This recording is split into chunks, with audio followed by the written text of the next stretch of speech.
What's up, everyone? Irvin TV, Double I TV, whatever you guys want to call me, as long as it's nothing disrespectful. Because if it gets disrespectful, then I know what I'm gonna do. I'm gonna tie you up, I'm gonna get a feather, and I'm gonna tickle your ear, along with your feet as well. I'm gonna tickle your ear and your feet. And then Steven's just gonna sit there and get acorns or nuts and just stick it in your ear, make sure you have an ear infection and all that stuff. And while I'm tickling your feet, he's gonna throw nuts in your face. Ain't that right, Steven? Go along with the program. You're supposed to go along with it. Anyway, I'd like to welcome y'all to episode 25 of Squirrel Moments, the podcast. It's been a long time, y'all. It's been a long time. Welcome back. Dun, dun, dun, dun, dun. What's that Mace song? Yeah, that Mace song, welcome back. But anyway, no. In all seriousness, it's been a while. Y'all don't know why it's been a while. I'm not going to get into details, but let's just say life has been lifing. The start of 2024. Still continuation of 2023, but then again, time is an abstract. I don't want to get there. But we're going to catch up today. But before we catch up today, I'd like to thank everybody for watching the video version, which is on youtube.com/iIrvinTV. Also, I'd like to appreciate everybody that's listened to the audio version, which I know is available on Spotify, but I know there's been changes since I last did a podcast. So I know it's not, I don't know if it's still available on all the platforms I used to promote, but I definitely know it's going to be on Spotify. And I believe it's going to be on Google Podcasts or whatever. It may be on Apple, but whatever platform you're listening to, I thank you and I appreciate it. If you haven't already, follow me on all my social medias, which is on the screen at the bottom. But if you're listening to the audio version, everything's iIrvinTV. I have Twitch, Kick, Twitter, or X now, Instagram, which I'm most active on, YouTube, stuff like that. So yeah, catch me on all those social medias. Go ahead and give me a follow. Also, you guys are not obligated to, but if you want to financially support me, my Cash App is $iIrvinTV. You're not obligated to, but if you want to, I appreciate it nevertheless. Just watching me in general, liking, commenting, share, all that stuff helps me out. So I appreciate y'all, and I appreciate everybody who's being patient with me, who still watches my content, still watching my videos, all that kind of stuff. Because I understand if you know, I haven't been super consistent as of lately. So if you leave, I can't blame you. So, but everybody else that's staying along for this rocky and crazy ride, I appreciate y'all. But yeah, now, like I said, as far as life been going, life has been life. And obviously, I'm still alive. If you look behind me, I still have my apartment. So it ain't all bad. It ain't terrible. It's things that I have to work on, but it ain't terrible. Like, for example, like I still do Lyft on the side. I've been doing a lot more Lyft as of late.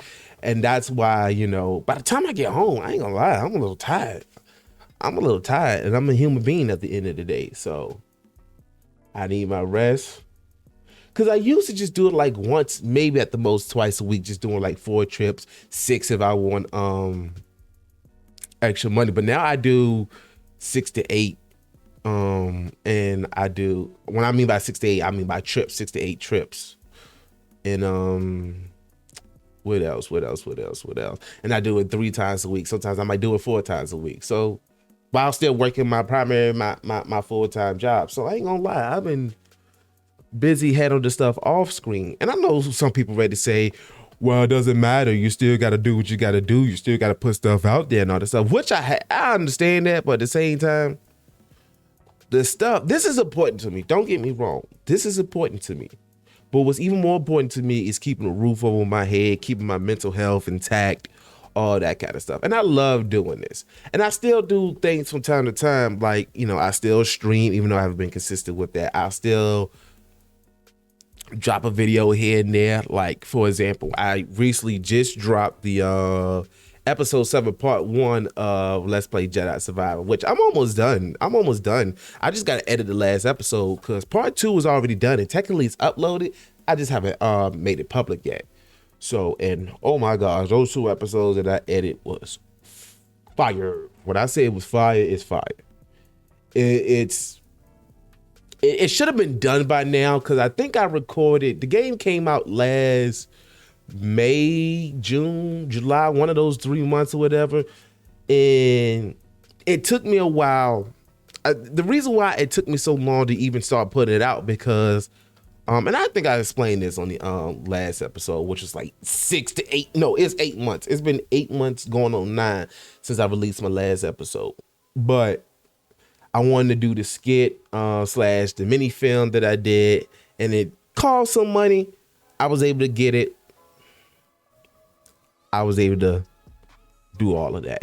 So that project is almost done, but it might be a while before I do another Let's Play. And I say that only because there's some stuff, I have a backlog of stuff that I want to work on, you know, and I don't want to work on anything major. Cause again, look how long it took for, Jedi Survivor for me to finally finish. I'm not even finished yet. I got one more episode to edit, but it took, I feel like almost a year to do that Let's Play. And again, it's because of life stuff. Usually when it comes to Let's Plays, I get it done within 2 months, maybe 3 at most, but this is the longest it took me to do a Let's Play.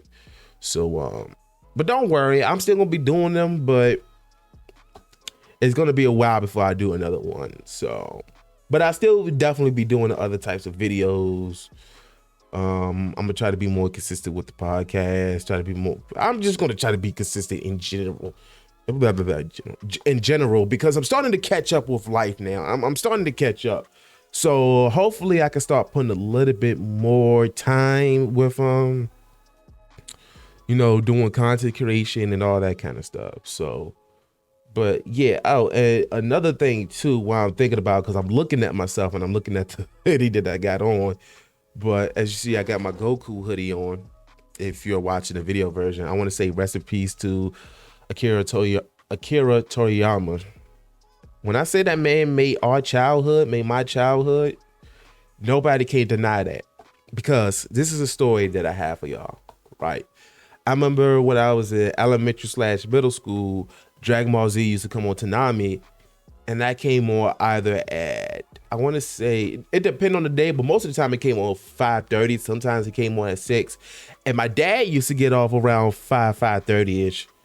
And he would come pick me up from my mom's house. So I remember there was times it'd be getting good and my dad be outside, I hear the horn honking. I'd be like, I'll literally go outside like, hold on, I'm gonna finish watching this episode. Well, there was times I couldn't finish, but I remember it'd be times where I'd be like, no, I'm not going yet until I finish watching this episode. And of course, you know, they doing all the talking, explaining their backstory. And then when it's time to fight, don't. Will Goku finally pull some bitches? Find out on the next episode of Dragon Ball Z. It's so many memories that go behind Dragon Ball Z. And you know what's funny? I watched Dragon Ball Z first before I watched Dragon Ball. I actually just finished watching Dragon Ball either the beginning of this year or late last year. I remember finishing it. And I'm glad I did because it gives me more of an appreciation for Akira's work. So I definitely want to say rest in peace. Yeah, so I just wanted to put that out there. Now, what else is going on before we start getting into the news stories? Because I don't have many news stories, many articles, because I'm getting back into the groove right now. Like I had to watch the previous episode of the podcast before I got started, because technically I started recording yesterday and I just wasn't there. Like I kept fucking up, and after a while I'm just sitting there like, I'm not ready for this yet. But next day y'all see me. So that's that. And of course, Steve had been chilling as ever. You know, he be putting in work. Ain't that right, Steven? Right, we making dollars up in here. No, we're not. We broke as shit. We broke. We need help. We one of these broke boys that these podcasts be talking about. Oh, your man broke. Or girl, man, that motherfucker broke. Don't be messing with him. You know, they want us to start off making 150. Let me stop. I don't like those conversations. Like, on the real, I hate those kind of conversations when they be talking about, oh, you got to make this amount of money. You got to be the alpha male. You can't be a beta male. I hate, when I say I hate those conversations, I hate it with a passion because, and it's up to the people to separate what's real, what's not, what's good advice and what's bad advice. But when it's something constantly in your face, after a while, you're going to be like, hold on, they must be on to something. They might be right about something. And it'd be mostly the younger folks, like people early 20s, teenagers, and all that kind of stuff. They're going to be looking at these podcasts and be like, oh, you got to treat a girl like shit. Next thing you know, you got these dudes like, fuck you, bitch. Excuse my language, but I'm just saying I hate podcasts like that. This, mind you, I do a podcast, but, and then when I be on TikTok, which that's another thing, but when I be on TikTok, and people be like, they need to increase the price on podcast equipment. I want to say no, don't. But if that would keep all these heartbroken podcasters away, oh my gosh, whew. I be hating those conversations. Oh, a man need to make this much, or a woman need to do this and that, and bluesy, blah. And there's some small truth behind it, but it's very minuscule. It's very minuscule. I just feel like if you respect each other, if you like/love each other, you should, no matter what the society thinks, whether you going 50-50, 75-25, whatever works out for you guys' situation. Don't let that outside influence fuck up what y'all got. Okay? Don't let it. Cause then y'all gonna let these people ruin a good thing for y'all. I don't know how we got on this topic. Squirrel moments. I miss doing this. I really do miss doing this. Like, cause when I said I was recording this yesterday, I was not in the mood. I wanted to do it, but I was not in the mood. But yeah, all these random podcasts are talking about relationships, men, women, beta males, alpha males, all this kind of stuff. The Andrew Tates and all of them. Nah, I'm good with them. What is good for you? Fun fact, I don't know if I ever told this story. When I was younger, I'm not gonna say I hated drinking water, but I prefer juice and stuff with flavor. Like, it got to the point as a kid, and my uncle tells this story every single time I see him. Every single time I see him, he tells this story. In order for him and my grandma, rest in peace to my grandma, but in order for him and my grandma to get me to drink water, they had to put ice. They had to be ice cold water. They had to put ice in it, and then they'll give it to me like icy cold water. That was the only way. That was the only way I could drink water. And then when I got older, like teenager years, I still had a hard time. I would drink water, but it wouldn't be my first go-to. Now, I still like juice. Because I'm not really a big soda person. I mean, I would drink soda from time to time, but it's very far in between. Like, water now, I prefer cold water, but I can drink warm water now. True, if anything, that's all I got in my house right now. Anyway, but shit, what was I talking about? Having another squirrel moment. Steven, what was I talking about?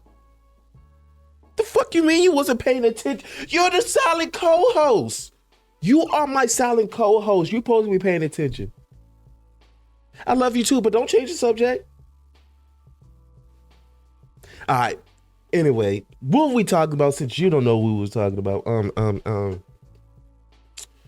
Oh man, I forgot. It was the TikTok ban. This is random that came up. I have no news story, whatever, but it's been all over the place. Here's the thing I feel about the TikTok ban by the United States. Can't y'all find something else to do other than ban the social media? And that whole reason is because they don't want the Chinese government having our information. Really? And yeah, see, and let me tell you something. The cost of living is at an all-time high. And instead of focusing on that, y'all decided to ban TikTok, which honestly, with TikTok has been providing jobs because you have the creative programs, advertising, all that stuff. That been actually helping put money in people's pockets, and you're just gonna take that away. That's so backwards. It's like you supposed to be helping us, but you taking away our money. Like, I can understand the entertainment side of things, but y'all taking the money now. Y'all, the U.S. government is funny. What's that song? I'm not a big fan of the government. 30 on 30. Not a big fan of the government. 30 on 30. I'm not a big fan of the government. Not a big fan of the government. And that's how much I be on TikTok and Instagram and all that kind of stuff. That's how much I be on there. It's just, I do need to back off though, honestly. But shoot, entertainment, it's fun. When you having a rough day, I just pull up that TikTok and just, oh damn, God, oh that ass jiggly. That's how I be. And then, yeah. Anyway, I got to get those pants. That's how much I love TikTok, but I need to back off a little bit. But yeah, that's that. What else I got before we started getting into the stories and the main topics and all that kind of stuff I usually talk about, but I'm kind of forgetting in the moment right now because I had a couple of stuff in my head. But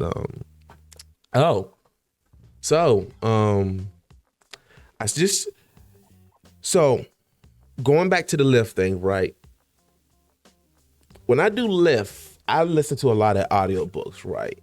Mainly Star Wars audiobooks. Like, that's what helps me get me through because I hate driving. I really do. I hate driving, man. But the money is okay as far as like a side job goes. So, I mean, it's easy. I just don't like to drive.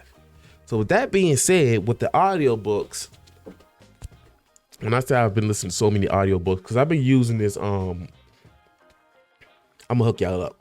There's this app called LibriWrite, which what it does is you can connect your library card, membership, whatever, into that app. And what you can do, you can not only read books on there, but you also listen to audiobooks as well. Now, you're still technically reading / checking out the books like you would do at the library. It's just on your phone now. And you still have to wait for other people to use it. Like, if there's only 2 copies of an audiobook available and both of them check out, you gotta wait. So there is a waiting process, and all that stuff. But free audiobook / books, I'm gonna hook you up to that. Libby, it's called Libby. It's an app. Go ahead. You'll thank me later. But I just started listening to this book. It's by Rick Ross. It's called A Perfect Day to Boss Up. That Ross is funny.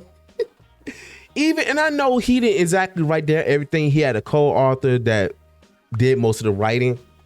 But he is funny. It's like the way he talk in real life, like on TV, I never met him, but you be seeing him talking. He's talking just like that in the book. He'll be talking about coming up as a boss or how he, this ain't his memoir. I do want to read that. That's called Hurricane.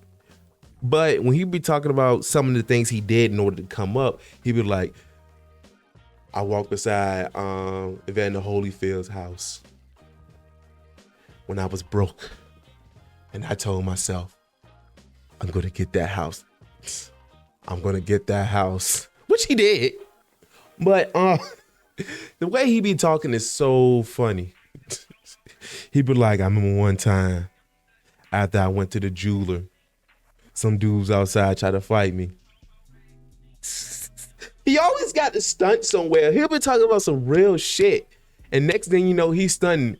Yeah, I remember one time I got into a car accident and my chain, it was swinging around this $20,000 chain. That's a lie. That's not what he did get into a car accident. But the way he describes stuff, like, while I was in the car accident, my $20,000-$30,000 chain, it was swinging this way, and it flew out the window. That could have been the money I used for the car. That's how he be talking for real. Now, it's not him voicing it. I wish it was, because I was there was another audiobook I was listening to. It was the Jeezy audiobook. I forgot the name. It was called Adversary for Sale or something like that. Now that was a good book. That was a good book, and he actually voiced it. But yeah, and that's another reason why I decided to record the podcast today, because listening to that's a motivational book right there, and that's what it's meant to be. It's a motivational book. So, been reading audiobooks. As far as the games I've been playing, I actually just got the Battlefront collection, because that just came out today. And I forgot to mention today is March the 14th, 2024. Today is Thursday. Forgot to mention that. And the game just came out today.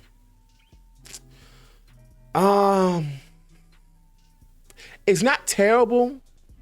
Like, I haven't played the main game yet, like single player, because I got straight into multiplayer. Because with multiplayer, I never got the experience Battlefront 1 and 2, and we're talking about the classics, mind you. I never got to experience that multiplayer because that came out during the PlayStation 2 and the original Xbox era, and I didn't get into multiplayer game until the 360 era.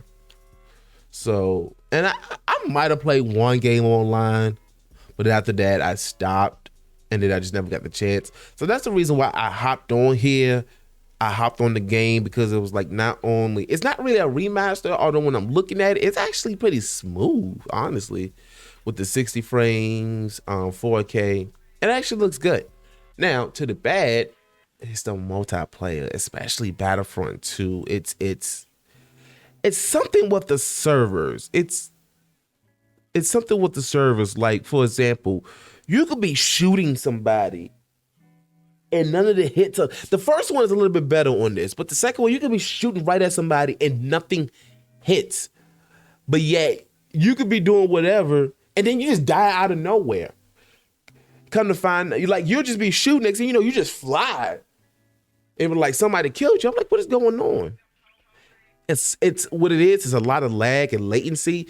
So even though you might not see that person throw a grenade, on their end, they threw the grenade at you. You don't see the grenade, and then next thing you know, you just go flying. Or sometimes I'll just be walking, I just drop dead. So it's fun, but there's a lot to be worked on. It needs a lot. Again, it's not terrible. PC got it worse though.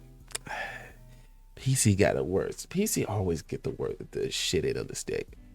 But other than that, I'm still having fun. It's just, yeah, that second one, it they need a patch. They need to work. They need to work more on the multiplayer. The servers are. I'm able to get into a game easily. Don't get me wrong. I'm able to get into a game very easily, but it's just buggy, and like. I didn't have the problem with the first one, but the second one, I think whoever the host is need to increase the reinforcements. But usually starts out with 100 reinforcements, and those games be ending so fast. Like, the games be only like 5 minutes. I'm like, can we increase the reinforcements? Because it will literally, you'll get in there 5 minutes later, you won or you lost. So, but other than that, I'm taking my socks off. For some reason, I don't like wearing socks. Don't worry, I wear socks when I wear shoes, of course. I don't want my feet stinking, but I'm at home. I want to be comfortable. But yeah, if they work on the multiplayer, it could be decent. It could be fire. And speaking of fire multiplayer, guess what else I've been playing? And I'm addicted to the lore and everything. Helldivers 2, which actually, after this, I have a story about Helldivers 2. But my God, this is the most I've ever played multiplayer in a long time. Like, I ain't gonna say the most I ever played, because whatever. But this is the most fun I had with multiplayer in a while. And usually when I play multiplayer games, I don't want to talk to nobody. I don't. Not at all. I might have my friends, we might be at the party, whatever, but I don't feel like talking to nobody. This game, I don't mind talking. I don't mind, like, my mic is usually muted, but if somebody starts talking, I'm like, hey, you know, da da da da da, let's do this, let's do that, da da da da da, and it is so fun and just keeping up with the Lord. That's another reason why I've been on TikTok more. These hell diver, I just did a hell diver salute if you're not watching the video version, but these woo, it's so much that I can say about hell divers too. It's hold on, let me adjust my mic. It's so much that I can say about hell divers too. It's the most fun. Like, you can solo it, don't get me wrong, but you're gonna have a hell of a time trying to do it solo. I've done some solo missions, and out of all the solo missions I've done, I probably only completed 35, maybe 40% of them. Now, people can hop in your game at any time and this, that, which I don't mind. Cause I usually start on challenge, not challenge. I usually, if I'm by myself, I start medium, and usually people will hop in, and then after that operation, then I will increase the difficulty. If I'm playing with my friends, oh oh yeah. I think we've already played suicide mode, I believe, and it just the updates, the real time multiplayer, and what I mean by real time multiplayer is this. Everybody gets an order like, hey, we want you to attack this planet. And you're going to actually liberate a planet. And there's a percentage on there that shows you how far you got until it's liberated. And not only that, when you're in the lobby or you in your ship and you're at a planet, you can see other ships. Those other ships that you're seeing are actual players.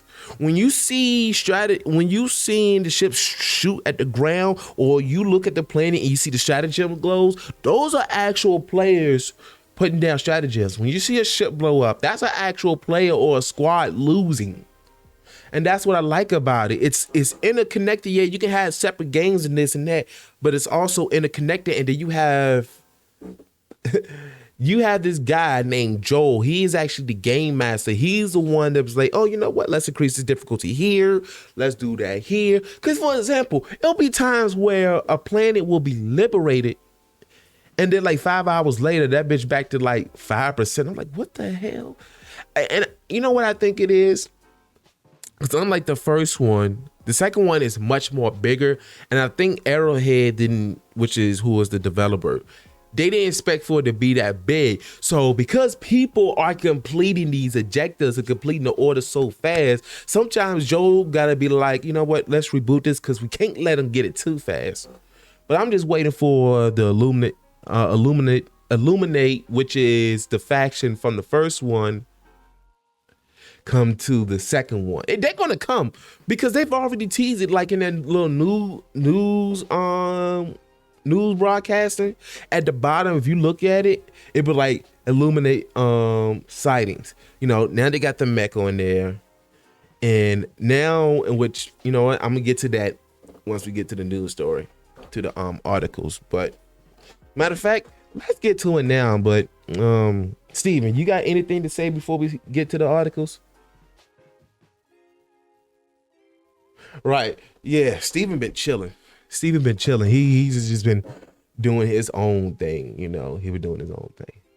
But anyway, on to the articles, which is the articles. I was trying to say something fancy and cool, but I couldn't think about it. But let me drink this water real quick because we got a lot of talking going on. Oh, we basically close to the 30-minute mark. All right. So this first story is from IGN.com. It was posted on March the 13th. And it's about some Helldivers 2 updates. And it reads as follows. Let me go ahead and switch this over real quick. Let me get back to the flow of things. Helldivers 2 just quietly added flying bugs. CEO insists bugs can't fly. Don't believe the propaganda, which is another thing I like about Helldivers 2. If you ever watch Starship Trooper, which I love Starship Trooper, if you ever watch it and you like, there's a lot of like satire, propaganda, and all that kind of stuff. It's basically the same film. So anyway, Helldivers 2 got a pretty important patch this week, making those pesky chargers and bow titans easy to deal with. But oh my god, some damn chargers. I'll deal with a bow titan over a charger any day. Anyway, but developer Arrowhead quietly added a new terminate enemy you'll have to look above the battlefield to find. Shortly after the patch, some players were surprised to encounter flying terminates, posting screenshots on Reddit. Oh, by the way, the Helldivers Reddit is awesome. Shortly after the patch, some players were surprised to encounter flying terminates.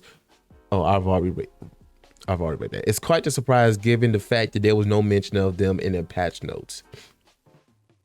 Having even more fun with these new flying enemies was Arrowhead CEO and Helldivers 2 creative director Johan Palstead.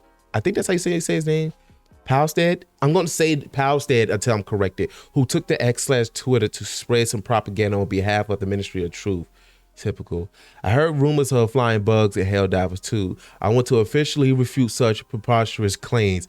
Everyone knows that bugs can't fly, Palstead wrote. And I'm not alone in thinking this. The Ministry of Truth agrees that this propaganda from bug sympathizers that want to brainwash good people lies. And you know what? That's another reason why I like I love the development team. They're so in tune. I mean, a couple of them kind of made some mistakes, but they're so in tune with the lore and everything. It's just so awesome. Jokes aside, the stealth rollout and Palstead playing it up on social media is a pretty fun way to introduce these wing pets, which are also called shriekers, Shriekers or Strikers. I'm gonna say Shriekers. And you know what's funny? I ain't gonna say I alone predicted the flying creatures, but if you look on the cover of the game, you see flying bugs. And then I came across this Instagram where it was like, oh, it might be possible, because he was pointing out the stuff. I was like, and the first one had flying bugs. So it was like, it'll only make sense if the second one come. And then a couple days later, they came. As several users on Reddit pointed out, it's also a little funny that the moment charges are nerfed, which they have been, players have another enemy to be terrified of. As reported by Windows Central, Shriekers are in every mission, just those in which Shrieker layers pop up, just like the fucking Stalkers. Oh my gosh, I hate Stalkers. I hate Stalkers so bad. And the reason why, and we're having a lot of Squirrel moments here, but the reason why, I'm gonna say this last thing and we'll get back to the story. The reason why I hate Stalkers, not because they turn invisible, because they're easy to spot. The problem is, not only they fast as hell and they're stalking your ass, but they are durable. If they was weak, I'm like, and they was like super fast, all right, cool. But they are pretty durable. And not only that, when they start dying, when they get close to die, they run away and heal. Well, I don't know if they heal, but they definitely run away. And it's one thing when it's just one layer, but there have been times where I came across 3 stalker layers, and I'm just like, yo, and like I said, they're durable. If they wasn't so durable, they wouldn't be a pest. Well, then again, they're all bugs, so they're pests. Democracy. But yeah. You should be able to see a Shrieker layer side objective on missions where they're available. The shadow drop itself is a bit of a surprise, but the addition of flying bugs altogether shouldn't be. While the original Helldivers lack aerial combat While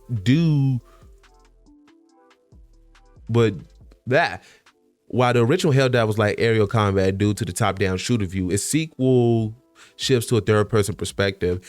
And as One-Eye Hawk Helldivers 2 point out, there is artwork for the game showing flying bugs in the background. See what I mean? The arrival of Shriekers comes just a few days after the Helldivers 2 community unlocked mechs. The drive to unlock mechs was part of the Helldivers 2 meta-narrative Galactic War, in which players are tasked with liberating planets from the Terminites and automatons. Helldivers 2 continues to ride the wave of popularity since its release on PlayStation 5 and PC last month, keeping the developers busy as it regularly rolls out new content and patches to balance the game. In the month following its release, Helldivers 2 was among the most popular games on Steam and reportedly sold around 3 million copies across both platforms. In IGN's global review of Helldivers 2, we wrote, Helldivers 2 combat feel fantastic, blah, blah, blah, blah, blah, fuck all that. Let me stop, because we at the end of the story. But Yeah, like I said, Helldivers 2 is so fucking fun. When I say it's fun, it's, put it this way. I haven't stayed up till 4 in the morning playing the game in a long time. The longest I might stay up is 1 in the morning. In fact, me and the boys was up until 4 a.m. playing it, leveling up. It's just, this is the most fun I had with a multiplayer game in a while. So I need to record some I need to make some content of Helldivers 2, cause every time I've been playing Helldivers 2, it's been offline. It's been offline. So I gotta start making some content of Helldivers 2. What you think about Helldivers 2, Steven? Right, democracy, liberty, super Earth. Now, our next story, unfortunately, this kind of hit me in the feels a little bit because there's some nostalgia behind this story. Some nostalgia, a lot of memories that goes to this story. Do y'all remember Red versus Blue? It was this machinima, which if you don't know what a machinima is, basically when you use video game footage to make like a video, a movie, whatever. There was this machinima called Red versus Blue back in the day where they used Halo 2. They might have used Halo 1 as well. But I believe for the most part it was Halo 2. It might have been, they might have used 1. So the company / studio behind that was unfortunately called Rooster Teeth. And apparently they're shutting down. And this story is from GameSpot.com. It was posted on March the 6th. So that was about a week and a half ago, and it reads as follows. Rooster Teeth shutting down after 2 decades is looking to sell off Red versus Blue. Parent company Warner Brothers Discovery is pulling the plug. Man, that's sad. Rooster Teeth, the entertainment company behind the popular Halo parody Red vs. Blue and magical girl action series RWBY, is shutting down after 21 years. The news was announced at an all-hands meeting on March the 6th alongside a staff-wide memo from Rooster Teeth general manager Jordan Levin, according to Variety. Damn, this story is long. The memo states that the company's closure came as a result of challenges facing digital media resulting from fundamental shifts in consumer behavior and monetization across platforms, advertising and patronage. Warner Brothers Discovery. I need to drink some water real quick.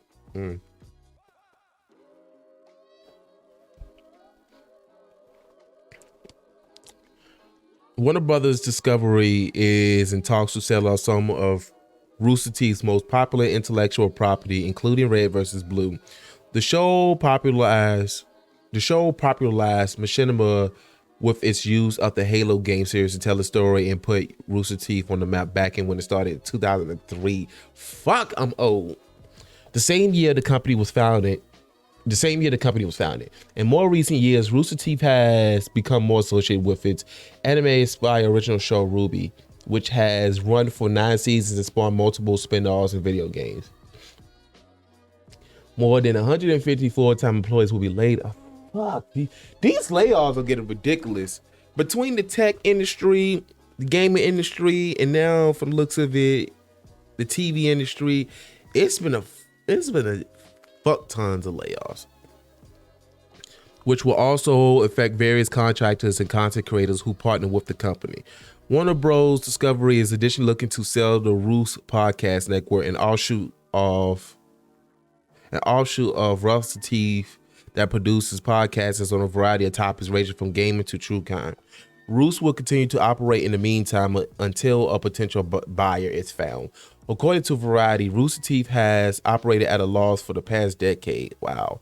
In its annual fan convention, RTX, which was recently canceled in 2024 prior to news of the company's shutdown, has never been profitable. In 2022, the company came under fire. Okay, things don't change. I'm going to tell you right now. The reason why I said things don't change, I'm not reading the story anymore. But the reason why I say things don't change, because of course I stutter and fumble across my words. So some things just don't change. But anyway, back to the story. what was I? In 2022, the company came under fire following allegations from a former employee of low pay and harassment. Rooster Teeth in a statement said it was disheartening to hear of anyone who has experienced pain while working at the company, and that it would work to address and investigate past conduct as it moved forward. The company rebranded last year with a new logo and tagline, just playing to celebrate its 20th anniversary. Levin, in his memo announcing the closure, spent several paragraphs commemorating Rooster Teeth's various accomplishments over the years and stated that management is working through what comes next in real time in order to implement the best way to wind things down for us in our community. Though not intentional, it's only appropriate that our last season, Red versus Blue, coincides with us navigating this closure together, Levin said in a staff-wide memo. Our legacy is not just a collection of content, but a history of pixels burned into our screens, minds, and hearts. Rooster Teeth has made an indelible mark on the media industry, and we should be proud of the countless ways we pioneer a business connecting creators and content with a dedicated community. So yeah, that's actually kind of sad because, again, I basically grew up watching Red versus Blue, other machinimas such as Arby and the Chief, which I actually started watching again. So because there's a new season that's going on right now. So, and again, I remember I have a story for y'all. Well, it's not really a story, but, and I mentioned this many times, I used to do music back in the day. But I love gaming and all that stuff. I was learning about machinimas, and my dad had a capture card. Well, it's a capture card, but it was supposed to be used to convert footage from VHS or tapes to digital. That's what it was supposed to be used, but you can also use it to record gameplay footage as well. So I remember my dad had that, and I was using it to try to make machinimas, which is kind of how this channel started, because this channel didn't start a few years ago. This channel technically, the iUrban TV channel technically started when I was a teenager.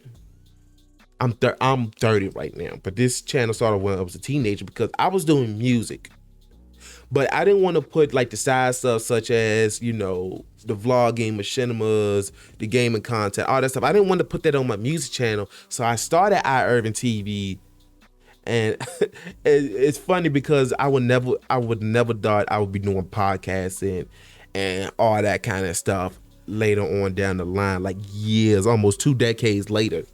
I would have never thought I would have been doing this with the channel, but I'm glad I made this channel. So, and I was planning on back in those days making this huge ass machinima, but I didn't have the people to do it. Because, again, you're recording gameplay footage, but somebody got to be at the controllers. I needed voice actors. I'm a teenager. I don't have access to people going to be like, how come you didn't ask your friends and all that kind of stuff? That's a whole nother story. And all my friends that I had was all over, I ain't gonna say all over the state, but they wasn't as close as most friends, will be in the vicinity, because I didn't really have too many friends in my neighborhood. I didn't have too many friends at school and all that kind of stuff. But that's a whole nother boo-hoo story, which I don't like the boo-hoos and the woe is me and all this stuff, which is why I didn't get into the details when I was catching y'all up in the beginning.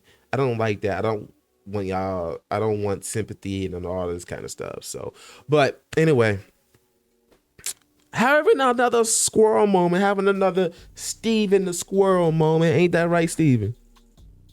I love you too. But nah, but in all seriousness though, that's sad, because that's what I grew up with. Those were the early days of YouTube, like when Google just bought YouTube. At that time, everybody could have been monetized. You had to have been going through a network, which there was a company called Machinima as well, which would let you, if you went through them, then you could upload your gaming footage on YouTube. Because at that time, you would not even think about it. But at that time, gaming footage was not allowed on YouTube unless you had connections or a network. So I don't remember the whole details, but I just remember you wasn't technically allowed to put gaming footage, or at the very least monetize it.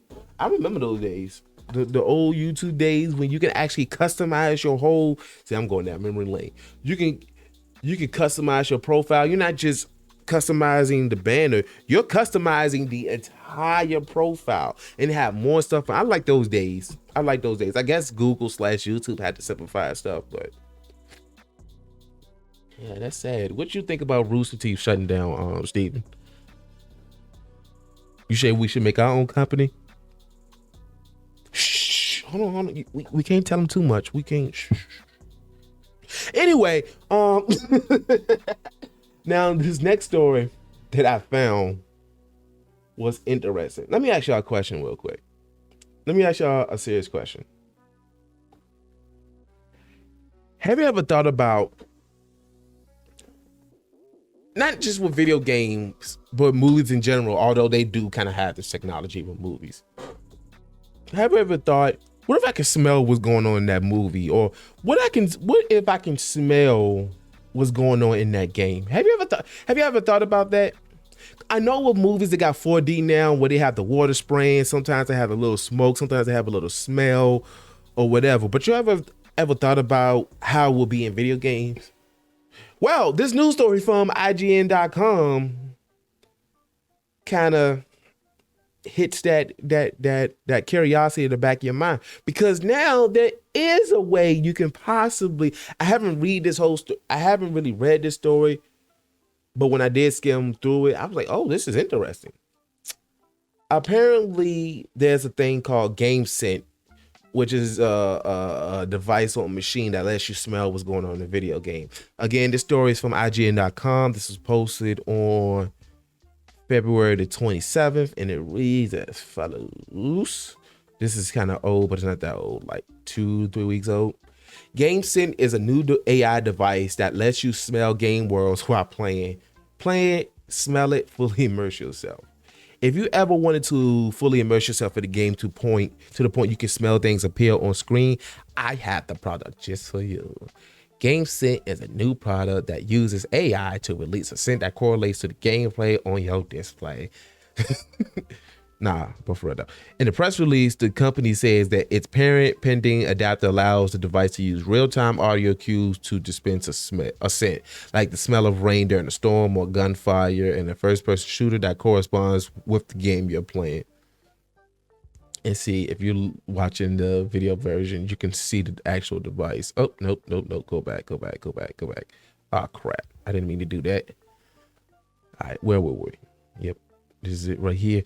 As you can see in the gallery above, GameSense is a small box compatible with PCs, consoles, and VR headsets, as the device can plug into either HDMI or 3.5 millimeter audio jack. The device uses swappable cartridges to keep the sensory adventure going, according to the company. But there is a clean air neutralizer that removes the scents after a game session, so you don't have to worry about the smell of smoky explosions in your house hours after you're finished playing. Let's see. Studies have shown that the sense of smell imprints in long-term memory more strongly than anything else. That is true. Because, what's crazy is I could smell something and a whole bunch of memories would start coming back. GameSense president Casey Bunce, B-U-N-C-E, Bunce, I'm just gonna say Casey, wrote in a press release, with GameSense, we're hoping to elevate gamers' experience to be more exciting and memorable than they ever have been before. Out of the box, GameSense includes 6 scents: gunfire, explosion, racing, clean air, storm, and forest. Some additional scents will be also available for purchase in the future. A few upcoming scents include sports arena, blood, and fresh cut grass. GameSense is now available on Amazon, Walmart, Best Buy, GameStop, with the product currently on sale for $149.99, usually $180. I see unboxing coming. I actually want to try this. Of course, if you don't want to buy it yet, but happen to be attending PAX East next month, blah, blah, blah, they would demo the top. That's it. Imagine this.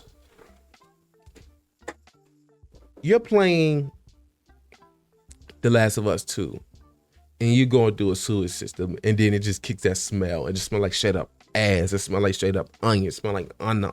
It smells like I know there's games where you can step in shit. Imagine you just playing and you just smell the worst smell ever. Bro, it's so many games where I don't think I want to smell it. I remember during the remakes of Tomb Raider, there was times where I'm glad I couldn't smell what was coming through the screen. But actually, that's kind of pretty cool too. And it's actually not that expensive. Matter of fact, hold on.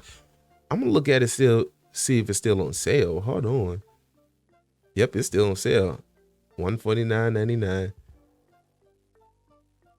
Let's go. I want to take I want to take a look at the reviews real quick. Hold on, y'all. We're having a big squirrel moment. Here's the top review. This machine stinks. In a good way or bad, depending on your sense of smell. The app could use a little more work during the setup, but once that initial hiccup was passed, the setup went smoothly. I was apprehensive at first, but then this console really does work and works well. I'm looking forward to the additional scents they have promised, and I'm interested to see if a customizer option will be available in the future. I love to be able to use my own essential oils and come up with my own scents that triggered when warranted. And then here's the worst one. This device has clearly done through any QC at all quality control. Hold on. This is a long one. The phone application has probably some of the worst UX I've ever seen. Extremely intuitive. I'm not even gonna try to. The company makes zero effort to change that. A simple video showcase and how to install blah. I don't even feel like reading all that. But altogether, it has a 3 out of 5 rating on Amazon. It's not ready for retail since don't smell just cool. It's in the middle. So maybe if it comes down a little bit more or somehow $200 fall into my lap, then I'll get it. That'll be that would be a unboxing idea. As soon as I be able to get that, I'm gonna unbox that. What you think about that, Steve, and be able to smell smells in video games? What do you mean by that? I know you ain't talking when your booty hole be smelling like nuts. Wow. That sounds so wrong out of context. When I mean by a booty hole, I mean by his. Never mind. Fuck it. Steven, shut up. Me and Steven love each other. I promise y'all that. Don't we love each other, Steven? Right. So we just be joking with each other. Anyway. Now. Yeah, this is gonna be a short podcast. I'm not even at the hour mark yet, but we're close to done. Now, here's the IRL portion of the podcast, which IRL stands for in real life. And usually when I have a story that comes in the IRL section of the podcast, it's usually something that's going on with real life stuff. Not to say that the video game stories isn't exactly real life, but this is more impactful than anything else. And with that being said, y'all know I'm a huge sci-fi nerd. Y'all know I'm a big space nerd, all the space exploration, all that kind of stuff. Well, apparently NASA is looking for volunteers. And I'm going to tell you what they look for volunteers for. And this story is from thesun.com. When was this posted? This was posted on February 19th. And it reads as follows, which before I started reading this, the reason why all these news stories are everywhere as far as the dates go, because I've been kind of gathering stories for the last few weeks. Actually, let me tell you something that's funny real quick. Well, it's not really funny, and we have another Steven moment. But every month I've been gathering news stories. I just haven't been recording the episode because it's still something that I do in the back of my mind or something I just automatically do. It's like a habit. I'm like, oh, I see a news story. Let's talk about it in the podcast. And 8 months later, we finally get into them. And luckily, I'm not doing no super late story. I think the latest one was like February something. Well, yeah. So, but anyway, let's get back to it. Let's see. Life on Mars. NASA wants volunteers for a year-long Mars colony simulation. It has already built the base. Check if you're eligible. NASA is calling for the Earth-based mission is due to kick off in early 2025, and we'll see a 4-person crew living inside a 1,700 square foot facility, just like the one that will be built on Mars. Here's a couple of pictures of it. NASA has revealed the criteria for its prospective astronauts and warns that you can't be older than 55. Reasonable. The habitat you'll be living in is called... Let's start over. The habitat you'll be living in is called Mars Dune Alpha and is a 3D printed structure inside the Johns Space Center in Houston, Texas. It's part of an ongoing mission called CHAPI, or the Crew Health and Performance Exploration Analog. NASA say it simulates a realistic Mars habitat with the goal of supporting long-duration exploration missions in space. Life in Mars Dune Alpha will resemble the expected experience for those living in a future Mars surface habitat. The NASA explained. The layout of a 3D printed habitat was designed to provide separate areas within the habitat for living and working. NASA say that you'll have to endure challenges like equipment or tech failures, communication delays, and mysterious environmental stressors. And you'll be tasked with taking simulated spacewalks, operating robots, maintaining the habitat, growing crops, and exercising. This is actually the second CHAPI mission. The first mission crew into the facility of June 25th last year. To apply, you need to be a healthy, motivated U.S. citizen or permanent resident. NASA asks that you're a non-smoker and are aged between 30 and 55 years old. And I just turned 30. I don't know if I'm going to do this. I'll talk about that in a second. You also need to be proficient in English so you can communicate efficiently with your crewmates and mission control. Applicants should have a strong desire for unique, rewarding adventures and interest in contributing to NASA's work to prepare for the first human journey to Mars, NASA said. Yep, more pictures. There are also some technical requirements for getting the job. A master's degree, I can't do it. A master's degree in a STEM field, such as engineering, mathematics, or biological, physical, or computer science from an accredited institution with at least 2 years professional STEM experience or a minimum of 1,000 hours piloting an aircraft. Aircraft is required, NASA explains. Yep, I'm not doing it. Excuse me. Candidates who have completed 2 years of work towards a doctoral program in science, technology, engineering, and mathematics, completed a medical degree or test pilot program will also be considered. Thankfully, your hard scientific work won't go unrewarded. NASA said, let's read that again. Oh, I got hiccups. That's disgusting. Thankfully, your hard scientific work won't go unrewarded. NASA says it will compensate anyone who participates in the mission. NASA says that more information about the compensation is revealed during the candidate screening process. The deadline to apply for the mission is Tuesday, April the 2nd. You can apply here, you'll even be asked how you feel during the COVID-19 isolation. All right, this is more pictures. Yep, that's it. Let me tell you something. If I were to have my master's degree in any one of those, I will be signing up because I've been a sci-fi nerd, space nerd, all that stuff since I was young. Like, I actually thought about going to school. Like, I was thinking about going to school to UVA, which is Virginia, the University of Virginia. I thought about going there to get my degree in astronomy, which I'm glad I didn't, because then I'll be in the field with everybody else struggling to get a job after college. Granted, I did go to school, but it was for IT. But anyway, that's a whole nother story. But I think this is interesting. If anybody got any connections or anything like that, go ahead and apply. I'm assuming it's going to be on the NASA website. I should have read that. I know how to do y'all own research. I know that sounded lazy as shit. That sounded so lazy. But if I could do this program, I would have to get into better shape, of course. But I would have loved to do this program. Like, I remember when I was in high school. I want to say I was either in the 10th or the 11th grade. We had to do an essay. I forgot what the essay, the exact topic was, but I remember doing something about exploring Mars how we gonna get to Mars. I remember I had to do some research to see if we had the technology or the technology that we need. It was a 5-6 page essay. I had to get all my sources and all that stuff, and I was just passionate about it because I was like, and I could have picked any other.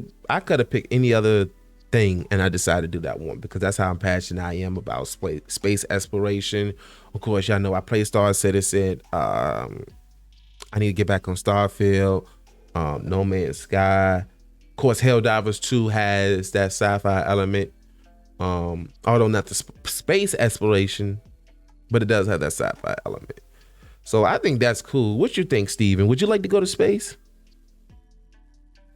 Right, that'd be cool. You'll be the first squirrel to ever go to space. Well, as far as I know, because I know they send monkeys into space. But you'll be the first squirrel in space. Right, that'd be nuts.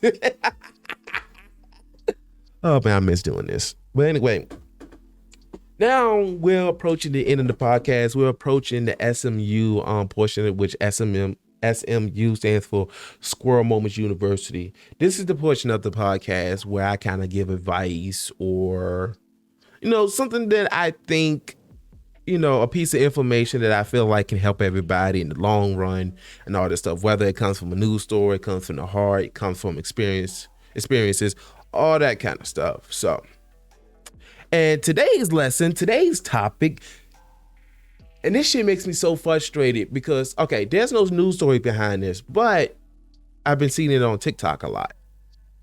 Here's today's lesson. Y'all ready? Do not fumble the bag. I'm gonna repeat that.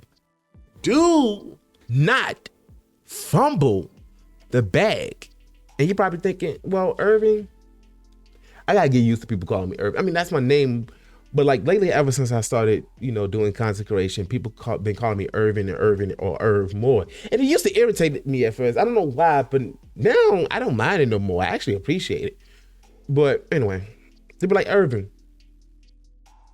You probably thinking, hey, Irvin, what do you mean by don't fumble the bag? Let me tell you something. I be on TikTok a lot, YouTube a lot, this, that, and whoop. I don't know if y'all know who Aiden Ross is. If you don't know, Aiden Ross is a streamer, content creator, YouTuber. I hate using the term YouTuber. For some reason, I just don't like it. But he's a content creator. He's one of the biggest content creators on Kick, whatever, right? So apparently Aiden Ross started up this team. He put his boys on to where there was like, as long as you stream 120 hours a month, you will get $50,000 a month. I'm gonna give you a place to live. I'm gonna give you a car. The only thing you have to do again is stream 120 hours a month and pay rent, which is the rent was like $2,000. Actually, he was giving these guys $50,000 a month. And I don't know if all of them did, but a good majority of them have fucked up the bag. When I've been hearing about this shit so much, like how they fucked up the bag because they didn't want to stream for 120 hours a month. Let me tell you something real quick. If Aiden Ross right now was to offer me that kind of money, $50,000 a month, you just have to stream for 120 hours a month, not 120 hours a week, 120 hours a month. Let me tell you something real quick. The average work hours a month is 160 hours a month, 40 hours a week. 120 hours a month is 30 hours a week. How do you fumble that? And then one of the guys was like, oh, he didn't give us enough incentive. $50,000 a month. $50,000 a month. That's not enough incentive. Not only that, Aiden was like, if everything goes well within a certain amount of time, I'll give y'all all Lamborghinis. Now, me personally, I would have negotiated with Aiden, but like, hey yo, instead of that Lamborghini, pay for my house.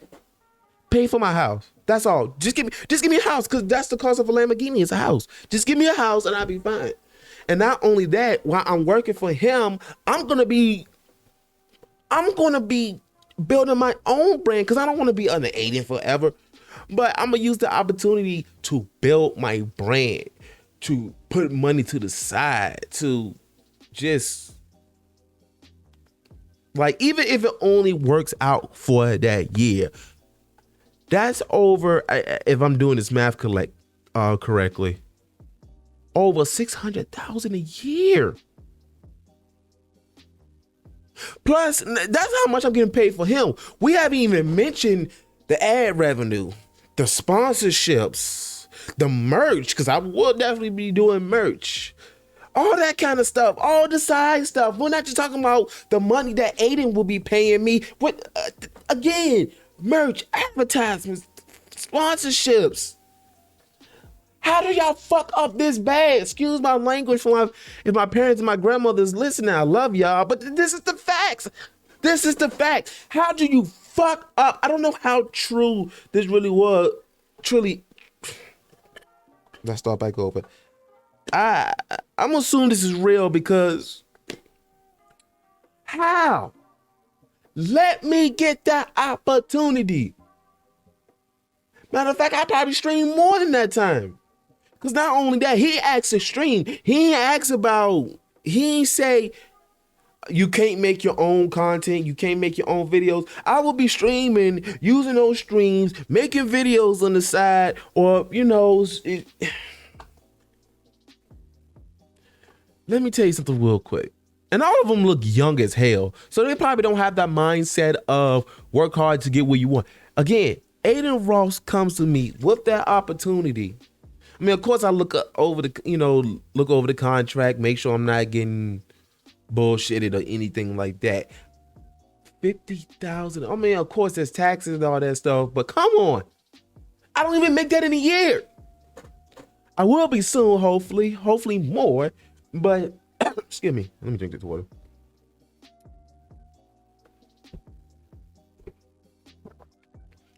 How?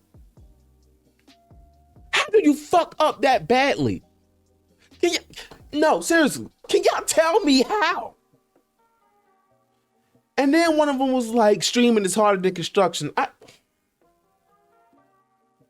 I said, what? And I'm not saying streaming or content creation isn't difficult, because it can be difficult. But in compared to construction, he said it's harder than construction. How? And I know I'm downplaying streaming and content creation, but they just sit in front of a camera with a mic, play a video game, and talk about bullshit. Come on. Let me tell you something. If I had an opportunity like that, not only I'll be coming up, but I'll also be putting my people on. I will hire a part-time editor. I'll put like my boys on and this, that, and just provide opportunities. Provide the same opportunities that Aiden would have gave me to other people and change their lives. What is with these people mindsets, bro? Maybe because I'm older, maybe because I'm 30 now, but I still had this mindset when I was younger. I'm telling you, if if you're watching this or listening, which I doubt you are, because I'm just a small needle in the haystack. But if you're watching this and you still giving out that opportunity and you're willing to give it to me, we can talk. And let me tell you something, I'm gonna be one of your best and hardest workers ever. And I'm dead ass serious about this. Y'all thinking I'm just saying this just to be saying this. No, the fuck I'm not. Because I'm gonna say this one more time. Let me have an opportunity like that. And y'all probably thinking right now, well, Ira, you haven't been putting no content lately. How you gonna say you're doing that? Because I have a regular ass job and I have a second job. So I don't have as much time to do that. But if that's my full-time job, something I always love to do on the side, but now I can do it full-time and kind of do more what I want to do.